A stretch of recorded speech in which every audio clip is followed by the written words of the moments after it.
I receive a lot of emails with recipes, and this red velvet sponge cake really caught my eye. Fatu Al-Massad's friend loves the Ivy's red velvet cake, so they set to work trying to replicate it.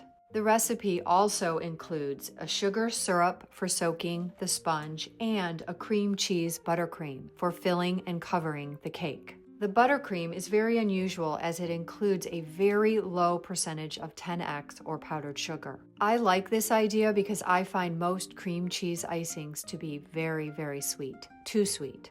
My kitchen is very cold right now, so I use a torch to warm up the bowl, which does not melt the butter, but warms the ingredients as they move around the bowl. The goal is a cohesive, light icing, which is not too aerated with large, unattractive air cells. Butter is very firm when it is cold, and cream cheese is a little bit softer. So this icing, whether it's cold or warm in your kitchen, begins and ends with controlling temperature. The more the ingredients are similar in temperature at the beginning of mixing of any recipe you ever do, the easier time you will have of the entire process. Lemon juice is a nice addition to this icing. It brightens and also ties together the tanginess of the cake. I plan on assembling this cake tomorrow. So I will store the icing in a clean, airtight container with plastic to touch on the countertop at room temperature overnight. This is where it becomes really interesting because not only is this batter absolutely beautiful, but the process is so different than almost any cake I've ever done. I'm excited to share.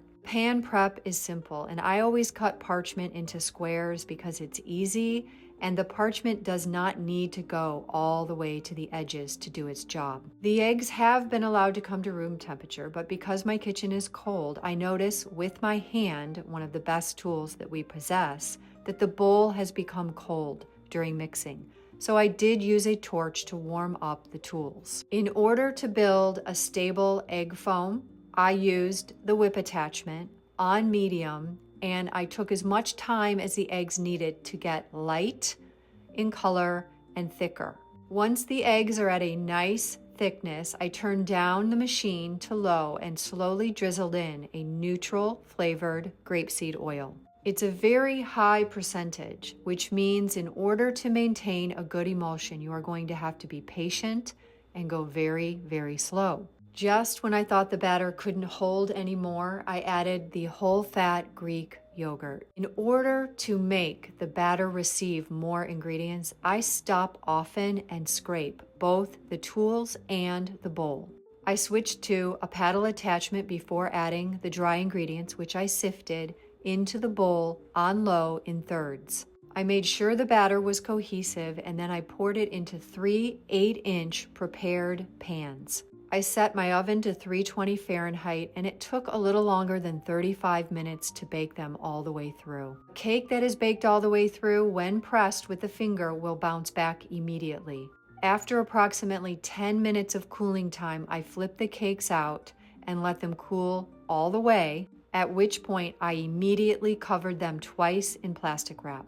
I have powdered food color in red that I used for macaron that is so intense you only need 3 grams of it for this entire batch. Honestly, I would leave the food coloring out, but people love a red velvet cake.